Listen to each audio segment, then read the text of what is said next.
अस्सलाम वालेकुम to all viewers. इस एपिसोड के शुरू में सैलजान अपने खैमे के बाहर बैठी होती है। इसी दौरान सिपाही आकर सैलजान को बताता है कि गोकचे खातून आपको बुला रही हैं। इसके बाद सैलजान गोकचे के पास जाती है तो गोकचे रोते हुए सैलजान के गले लग जाती है। सैलजान पूछती है, क्या हुआ है तुम्हें, मुझे बताओ।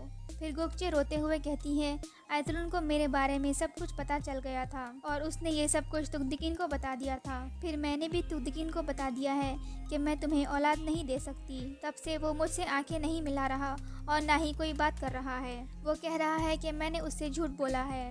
इसके बाद सैलजान गोकचे को गले लगाकर दिलासा देती है। दूसरी तरफ गोकचे जंगल में अपना घोड़ा लेकर अकेले जंगल की तरफ जाती है और वो वहाँ बैठ जाती है और आयतुलन के बारे में सोच रही होती है। इतने में उससे घोड़े की आवाज़ आती है तो वो एक तरफ छुपकर देखने लगती है। इसी दौरान तुगदिकिन का सिपाही बोआज वहाँ पर पहुँच जाता है और वो अपना घोड़ा बांधकर बुलंद आवाज़ में कहता है, मुझे कोई नहीं हरा सकता।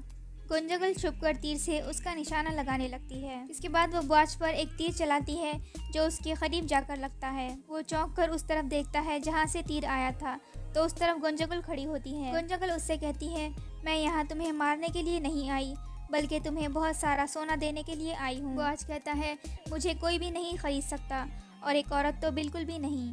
इसके बाद गुंजगल उसके करीब आती है और एक सोने के सिक्कों से भरी पोटली बोआज के सामने फेंकती है और कहती है, मैं जानती हूँ जो खिदमत तुमने मेरे बाबा की है। बोआज पूछता है, तुम क्या चाहती हो मुझसे।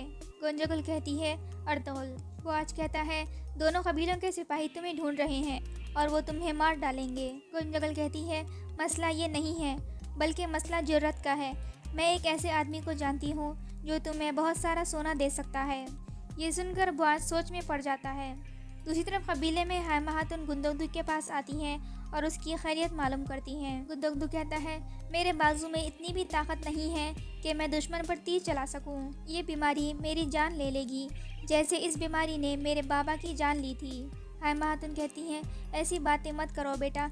अर्तुगबे ने कहा है कि हमें अर्जुरुम जाना चाहिए क्योंकि ये बीमारी उसके इल्म से बाहर है। गुंदगदू कहता है, लेकिन अर्तुगबे ने मुझे क्यों नहीं बताया। हायमा खातून कहती हैं, वो इसलिए क्योंकि तुम सिपाहियों की कमांडर भी हो और ये मसला सिर्फ तुम्हारे बाजू का नहीं है, इसलिए तुम्हें इस जिम्मेदारी से सुबकदोश होना पड़ेगा। कल मैं दोनों कबीलों का जिरगा बुलाऊंगी जिसमें हम इस बात का फैसला करेंगे। गुंदगदू कहता है, मैं भी यही चाहता हूँ वालिदा। दूसरी तरफ नोयान अपने डेरे पर मौजूद होता है और उलू बिलगे ढोल बजा कर रक्स कर रहा होता है और रूहों की मदद से नोयान के मुस्तकबिल के बारे में जानने की कोशिश कर रहा होता है। उलू बिलगे कहता है, इन पहाड़ों पर बहुत खून बहेगा नोयान, हर दरख्त के नीचे खून होगा। खून और औरत दोनों की खुशबू तुम्हें नसीब होगी। ये औरत तुम्हें एक पाक खून देगी जो तुम प्यासों की तरह पी जाओगे। दूसरी तरफ कबीले में दोआन अपने मंगनी की तैयारी करने में मसरूफ होता है और वो सोच रहा होता है कि आज रात कौन सा सूट पहनूं।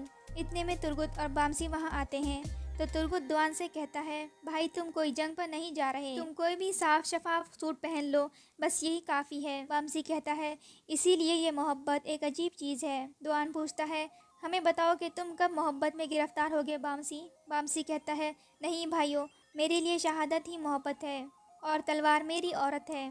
इस पर वो दोनों हंसने लगते हैं।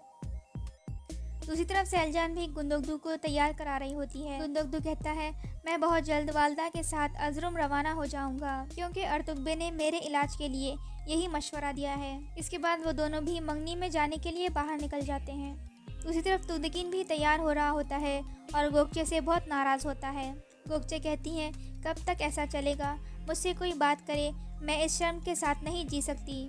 तुगदिकिन कहता है, मैं तुम्हें हायमा खातून के खेमे से अपने खेमे में लाया था। मैं मरते दम तक तुम्हारी ज़िंदगी और तुम्हारी इज्जत का जिम्मेदार हूँ। इसके अलावा जो भी मसला है वो तुम्हारा है। इसके बाद ये शर्म तुम्हारा मुक़द्दर है। ये कहकर तुगदिकिन वहाँ से चला जाता है। इसके बाद तुगदिकिन और गोकचे हायमा खातून का इस्तकबाल करने के लिए खड़े होते हैं। कुछ देर बाद हायमा खातून और उनकी फैमिली अंदर दाखिल होते हैं। दोआन और बानो चिजक भी उनके साथ होते हैं। तुगदिकिन और गोकचे सबको खुशामदीद कहते हैं। इसके बाद वो सब लोग दस्तरखान पर बैठ जाते हैं। दूसरी तरफ मेहमान खाने में सादुद्दीन के पास एक सिपाही आकर बताता है कि गुंजगुल दुर्गा के एक सिपाही के साथ आई हैं और वो आपसे मिलना चाहती हैं। सादुद्दीन कहता है, भेजो उन्हें। इसके बाद वो दोनों अंदर आते हैं तो सादुद्दीन बोआज से पूछता है कि तुम यहाँ क्यों आए हो। बोआज कहता है, मैंने गमोसकिम बे से सीखा था कि रियासत के साथ हर हाल में खड़ा रहना चाहिए। सादुद्दीन कहता है, लेकिन अर्तुगरुल के बहुतानों के बारे में तुम्हारा क्या ख्याल है? बुआज कहता है, मैं क्या चाहता हूँ ये ज़रूरी नहीं है, बल्कि ये ज़रूरी है कि मैं आपकी खिदमत कैसे कर सकता हूँ। इसके बाद सादुद्दीन खड़ा होता है और बुआज से कहता है, रियासत के साथ तुम्हारा लगाव देखकर मुझे बहुत खुशी हुई है बेटा। गुंजगल कहती है, बुआज आपके पास एक बहुत कीमती खबर है आपको बताने के लिए। सादुद्दीन पूछता है, क्या खबर है? बुआज कहता है, अर्तुगरुल का भाई दुंदार और हलीमा सुल्तान का भाई शहजादे यीद कबीले में वापस आ रहे हैं। इस पर सादुद्दीन उसे सोने के सिक्कों से भरी एक पोटली देता है और कहता है, मैं हर गद्दारी की सज़ा भी देता हूँ, लेकिन मैं हर वफादारी पे इनाम भी देता हूँ। सादुद्दीन पूछता है, क्या तुम समझ गए हो? बुआज कहता है, हाँ मैं समझ गया हूँ। फिर सादुद्दीन कहता है, अब तुम जाओ और कबीले में मेरी आंखें और कान बंद कर रहो। इसके बाद बुआज वहाँ से चला जाता है। बुआज के जाने के बाद सादुद्दीन गोंजागुल से कहता है, गोंजागुल हातुन, ये मत भूलो कि अब तुम सियासत के खेल में दाखिल हो गई हो। इंतकाम के इस खेल में अंजाम तक पहुँचने के लिए तुम्हें मेरी मदद की ज़रूरत होगी। गोंजागुल कहती है, मैं जानती हूँ अमीर सादुद्दीन, मेरा मकसद सिर्फ एक है, मेरे बाबा और आयतुलन का बदला लेना। इसके बाद एक सिपाही अंदर आकर बताता है कि ताजिर अब्दुल्ला आपसे मिलने आया है। फिर सादुद्दीन गुस्से से कहता है, उसे कहो बाहर इंतज़ार करे। इसके बाद सादुद्दीन गोंजागुल से कहता है, नोयान आया है, मैंने उसे मना भी किया था कि यहाँ ना आए। गोंजागुल पूछती है, क्या चाहता है वो? सादुद्दीन कहता है, तुम्हें। गोंजागुल हैरान होकर कहती है, मुझे? फिर सादुद्दीन कहता है कि मैं जानता हूँ कि तुमने कैसे गुंदुगदू को अपने जाल में फंसाया था और अब तुमने ऐसे ही नोयान के साथ करना है। हमारे मकसद में कामयाबी के लिए ये ज़रूरी है, तुम्हें इसके लिए जो कुछ करना पड़े करोगी, यहाँ तक अगर तुम्हें उसके ठिकाने पर जाना पड़े तो जाओगी, समझी तुम? गोंजागुल कहती है, हाँ मैं समझ गई। दूसरी तरफ कबीले में तुगदकीन के खेमे में सब लोग खाना खा रहे होते हैं। इसी दौरान तुगदकीन कहता है, मैंने गोंजागुल के पीछे जो सिपाही भेजे थे वो वापस आ गए हैं और हमें उसके बारे में कोई खबर नहीं मिली है। अर्तुगरुल कहते हैं, उस मनहूस औरत का नाम लेकर इस खूबसूरत रात को ज़ाया ना करो और वो जल्द अपने अंजाम को पहुंच जाएगी। तुगदकीन कहता है, आप सही कह रहे हो अर्तुगरुल भाई। दूसरी तरफ सादुद्दीन नोयान को अंदर बुलाता है और कहता है, मैंने तुम्हें मना किया था कि यहाँ पर मत आना। नोयान कहता है, औरत की खुशबू मुझ पर हावी हो गई थी सादुद्दीन। फिर सादुद्दीन गुस्से में कहता है, गोंजागुल अभी अपने बाप की मौत पर गम में है। नोयान कहता है, मैंने बाहर अभी तुगदकीन का सिपाही देखा है, क्या कहा है उसने? सादुद्दीन कहता है, अर्तुगरुल का भाई दुंदार और हलीमा सुल्तान का भाई यीद कल अर्जुम से वापस आ रहे हैं। मुझे उम्मीद है कि तुम इन बच्चों को खुशामदीद कहना चाहोगे। नोयान कहता है, तुम यकीन रखो मैं इन बच्चों के साथ रहमदिली से पेश आऊँगा। फिर सादुद्दीन कहता है, लेकिन शहजादे यीद का खून शाही ख़ानदान से है, इसलिए वो मरना नहीं चाहिए। दूसरी तरफ कबीले में हायमा खातून कहती हैं, अब मैं असल मकसद पर बात करना चाहती हूँ जिसलिए हम यहाँ पर इकट्ठे हुए हैं। दुआन की परवरिश मैंने अपने हाथों से की है, जैसे तुर्गुत, दुआन और अपने दूसरे बच्चों की है, और वैसे ही 12 चीज़ों की परवरिश कोरकुत बे और दोरो हाथों ने की है। इन दोनों जवानों ने अपना दिल एक दूसरे को दे दिया है और ये हमसे इजाज़त चाहते हैं ताकि ये अपना घर आबाद कर सकें। तुगदकीन कहता है, दुआन अल्प और 12 शिजक दोनों कबीलों की शान है। इन दोनों ने अपनी ज़िंदगियों को ख़तरे में डालकर दोनों कबीलों की इज़्ज़त को बचाया था। ये दोनों हमारे लिए बहुत कीमती हैं और हम इन दोनों की खुशी में खुश हैं।